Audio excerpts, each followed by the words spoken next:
Sometimes I can't think of what to say at the beginning. Sometimes I can't think of what to say at all. Okay.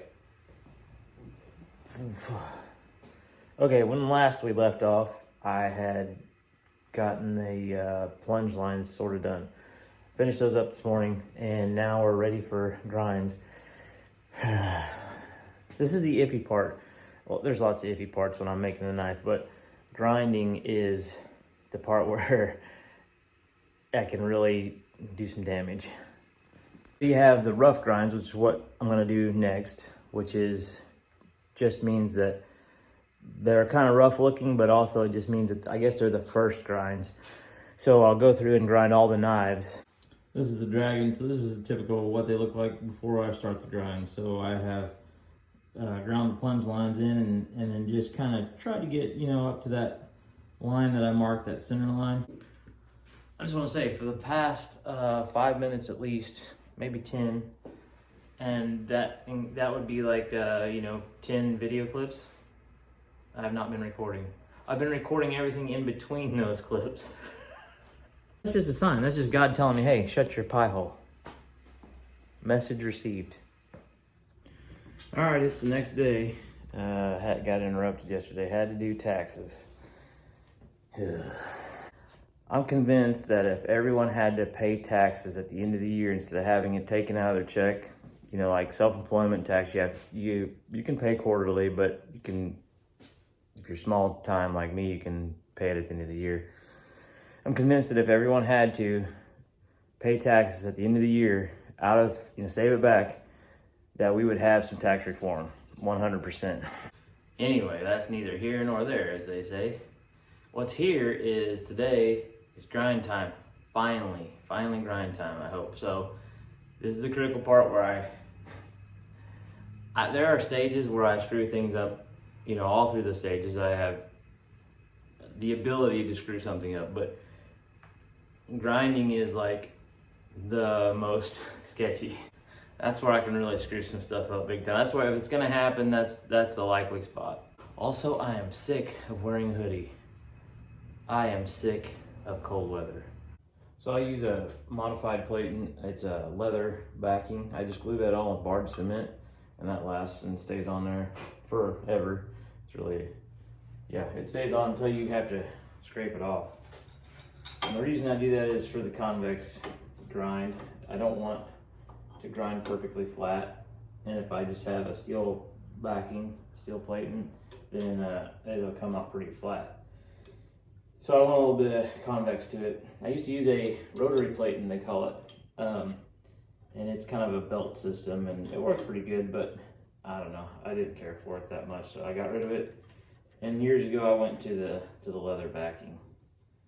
Okay, I got a 36 grit kind of worn out belt on there. I'm not gonna show you all a bunch of this because it's boring. It's just a lot of machine running and me standing here. So do just a very little bit of it, then I'll catch up with you on the back side.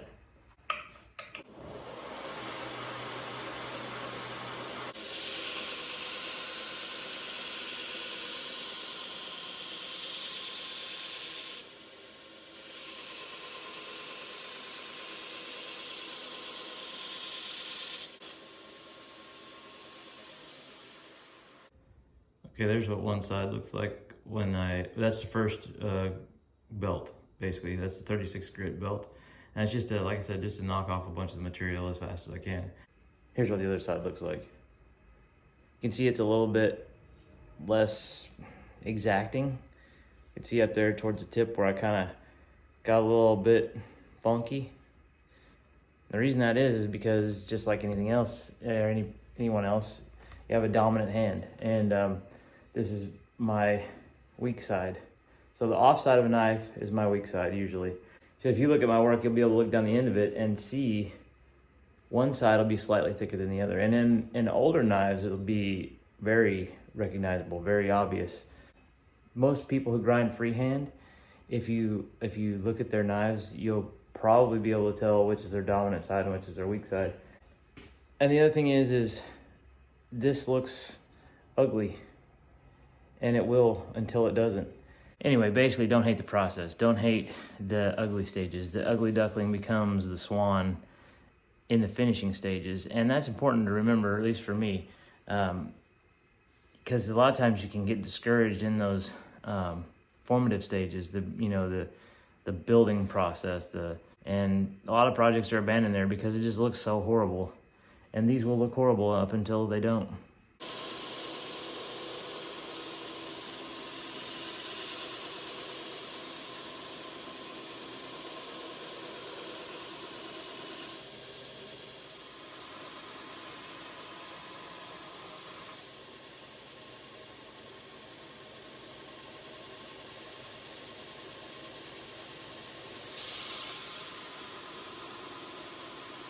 See how ugly this thing is. I mean, it's a mess. But hopefully, cross your fingers, knock on wood, and do all those other things. Hopefully, I can make it look good. You guys in the comments have probably told me this, but I can't see it because I film these things so far in advance. Like, I film hours and days when I only post them every week. So I'm way ahead of you guys on this process. But I bet there's people that have told me, hey, dummy, why don't you just leave that tang long and then do all your grinding, and you won't have to have vice grips and all these other doohickeys to hold on to it. And then just cut it off when you're ready to do the job, to put the handle on. Yeah, a smart guy would do that. The recurve design is a very elegant, pretty design. I don't know, it's just really, I don't know, really appealing to me. I dig it. So whenever you're grinding like to the contour of the edge, so you're grinding with the edge contour, right? So you're moving along and you're going like this to stay on the edge. That produces a grind that kind of follows the edge line. But whenever you go against the edge line, you go with a straight grind like this, varied grind, it gets tricky. And the reason is because you're grinding like this with the edge up. So anything that sticks up farther than something else, any part of the edge that sticks up that is taller than the rest of the edge will hit the sanding belt first. So if you have a 2-inch belt and you're grinding right here, obviously this part's going to hit first. It's going to take the brunt of the grinding belt. Follow me so far? And what that does, what it will do, if you don't watch it, is it will erode this. Because you're trying to get this thin, just like this is thin. But they're two different heights. If you don't watch out, you'll really erode this. And I've already started to get into this edge a little bit. I don't know if you can see it. There's a little bit of a burr there. It's a little tricky. Okay, this is where I try to get into the more precise, finer grinding. That last jazz was just, what do you call it? Just to get all that meat off of there. Okay, look at you got these finger condoms. I don't know what they're called. I can't remember what I searched on Amazon to find them. It wasn't finger condoms. Something like finger protectors or something. It's kind of goofy looking, but your thumbs take if you don't have a wet grinder, the grinder plating really heats up after a couple knives or even less. And it burns the piss out of your thumb. So this actually helps quite a bit. I used to wear Band-Aids and put the padded part over this part of my thumb, because that's where I hold the blade at. And it helped, but these are actually pretty good. The only problem is I catch them on the belt sometimes and grind holes through them, so it's gonna get expensive.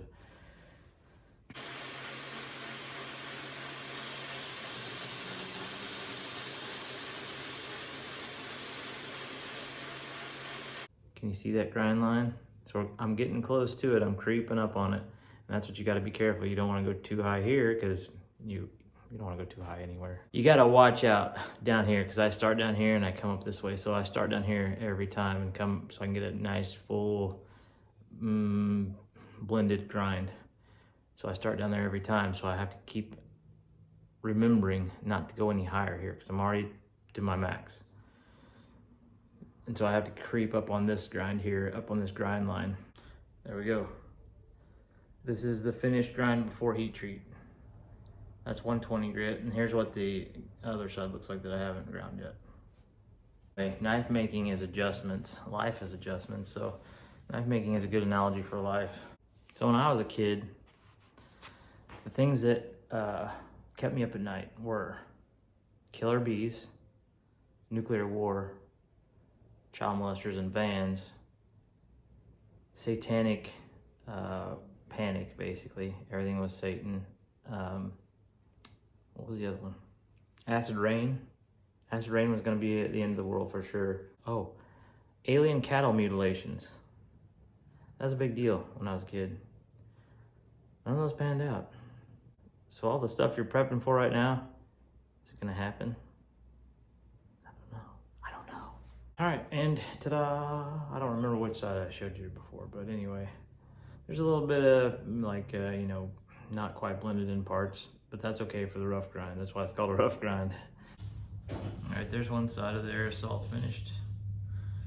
Okay, amigos, made it through the first go around, the first grinds. Now I just have to get it to the finished grinds. All of these, actually. This one and the aerosol are the hardest, but so far so good. I'm gonna end it here and go in and get something to eat. I got a couple PSKs to finish up. I'm gonna finish those grinds up. Then next video we'll do heat treat and handle material, probably, maybe. We'll see.